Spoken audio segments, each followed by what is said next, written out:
What's up, H0rr0rrgam3r? This is your boy H0rrgamer back with another video for you. And as you can tell by the title of this video, this is another Horror Gamer Reviews. Now, before I get into my review, just know that your boy H0rrgamer Reviews have, that's right, spoilers in them all day, every day. So if you haven't seen this movie, pause this, go check it out, come back, let me know in the comment section what you think, whether you enjoyed the movie, whether you hated the movie, whether, you think it was overhyped, whether it was just hyped enough, or if it was underhyped. So, but just know, anything beyond this point of the video is on you. So, as you can also tell by the title of this video, we are going to be diving into the brand new 2021 that was supposed to come out last year, but then the pandemic happened. It got the release date this Friday. Boom. Spiral from the Book of Saw. So, where do we begin with Spiral from the Book of Saw? Well, first things first, I do gotta say this. I am so thrilled that I got to watch this in the movie theater. If y'all didn't know that your boy H0rrgamer lives in Pennsylvania, okay? So, for the area that I live in, for the longest time, my Regal Cinemas has been closed. It's been closed actually for over a year. This past Friday was their opening day, and what better way to open up the movie theaters than by opening up on the weekend of Spiral from the Book of Saw. I mean, it would have been cooler if they would have done it for Godzilla vs. Kong, but that's another video for another time. So, where do we begin with Spiral from the Book of Saw? We're going to attack this review a little different. I'm going to give you the good of the movie, and then I'm going to give you the bad, and then I'm going to give you my honest-to-God opinion. Okay, so let's start out with the good. The good is, one, the gore was there. It was gory. There was times in the movie where your boy H0rrgamer got a little squeamish sitting there watching it, you know what I mean? Because yeah, the gore was definitely there. It was definitely a version of the Saw movie, let's just say it that way. Another good thing about this movie is I am pleasantly surprised by how well Chris Rock acted in this movie. You know, when I saw that he was casted, when I saw he was the producer, and then I saw he casted himself in the main role, I was like, oh boy, here we go. This movie's going to be a fucking joke. Chris Rock's not known for serious, but he really flexed his serious muscles here. Like, he showed off his acting chops. This boy can act. Like, I was pleasantly surprised by the way he portrayed his character in this movie. He was funny at times. At times when it got super tense, he would throw one of them, little funny whips in there. And it kind of lightened the mood a little bit, but it didn't take too much from the movie. And then, it was well acted. He was very good in it. Having Samuel L. Jackson in it, it was fun. And I honestly think that they really brought Samuel L. Jackson in it to drop motherfucker a couple times. You know what I'm saying? Like, there's this scene that it was pure gold. I enjoyed the hell out of it. Samuel L. Jackson plays Chris Rock's dad in the movie, and there's a scene in the apartment where Chris Rock says, I live right next door to you. You're the landlord, and I live right next door to you, and it's been over a year since we sat down and had a meal. And without missing a beat, Samuel L. Jackson's like, motherfucker, you hungry? You want to slay? Like, it was just so funny. And then Samuel L. Jackson is also the landlord, so he was in Chris Rock's apartment, and Chris Rock says, there is such thing called renter's rights. And then again, without missing a beat, Samuel L. Jackson's like, motherfucker, you pay rent, you get rights. Like, it was so, like, them two together on the screen was great. Another good thing about it, it was a decent psychological thriller. Okay, it was fun. It was, it was like I said, it was a version of Saw. Now, let's get to the bad. Number one, it is a movie for the times. They targeted this movie and they made this movie, and it's all about what's going on in the world now. The cops are the bad guys, blah, blah, blah. This might not be a popular opinion for some people who watch it, and it's my opinion. I do back the police. Like, I don't agree, I don't agree with unnecessary force, but I'm telling you this now, if somebody breaks into my house, you know what I'm saying? I want the police there, you know what I'm saying? There's a lot more good police out there than there is bad, and I know this because I have family who are police officers, and they would never, okay? So that's why I back the police, I believe in my heart of hearts that there's really good ones out there. This movie, on the other hand, it's like the whole force was just, killing people to kill people and corrupt and stuff. While I do believe there's corruption, out there, in all walks of life, not just the police. In all walks of life, there's corruption. This movie really dove into that. And I'm like, I don't want to see that. I see that all the time. That's what this world is becoming. Defund the police, blah, blah, blah.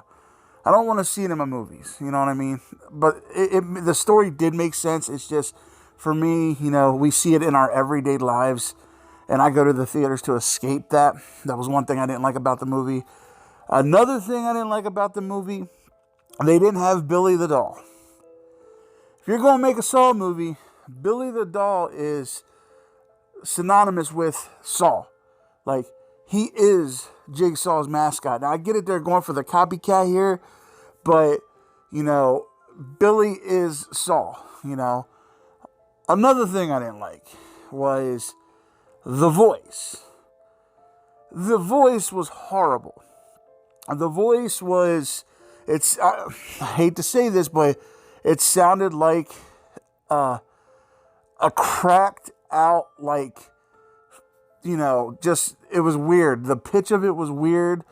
It didn't hit it for me. It was more annoying. Like, when the person was talking, it was annoying to me. And I didn't like that.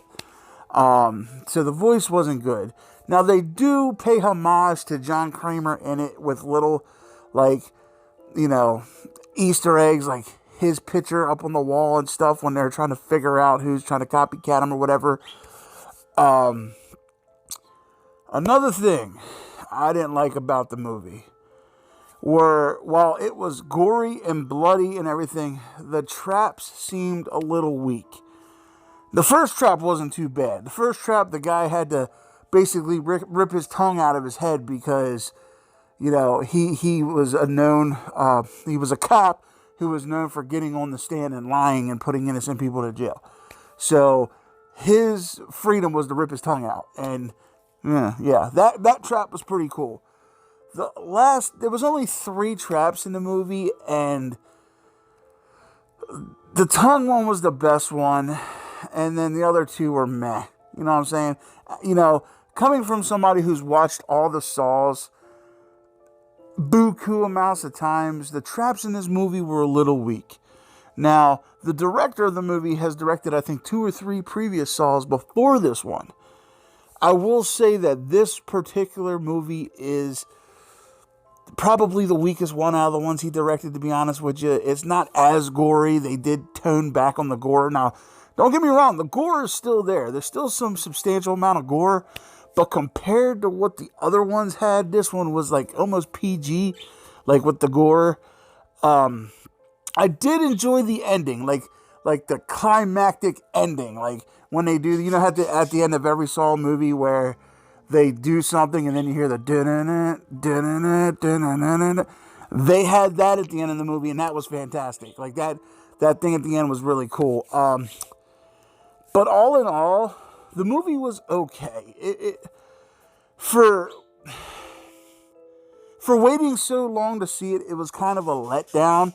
It didn't hit for me. It was okay. I'd watch it again. I'll probably own it at some point just to finish the collection, because it is Saw. It is part of Saw. So I will end up getting it to complete the Saw collection. But as for like loving it, like this is probably the weaker addition to the Saw franchise. Like I said, Chris Rock was phenomenal in it. Good kudos to you, brother. You definitely surprised me on that one. That you did a fantastic job. Like I said, I think that, like I said previously, I think they tackled a situation that's too hot and heavy right now in society, like that we don't really want to see. Well, I mean, people might want to see it. I really don't because, like I said, I have family members who are police officers and stuff, and it's kind of rough, you know. But it's just, I don't like seeing that. We see enough of it every day, all day. You know, the media just fucking throws it down our throats all day, every day. So when I go to the movies, I want to escape it, and they kind of like centered it around it, and it kind of took away from me a little bit. Didn't like the voice. That was horrible.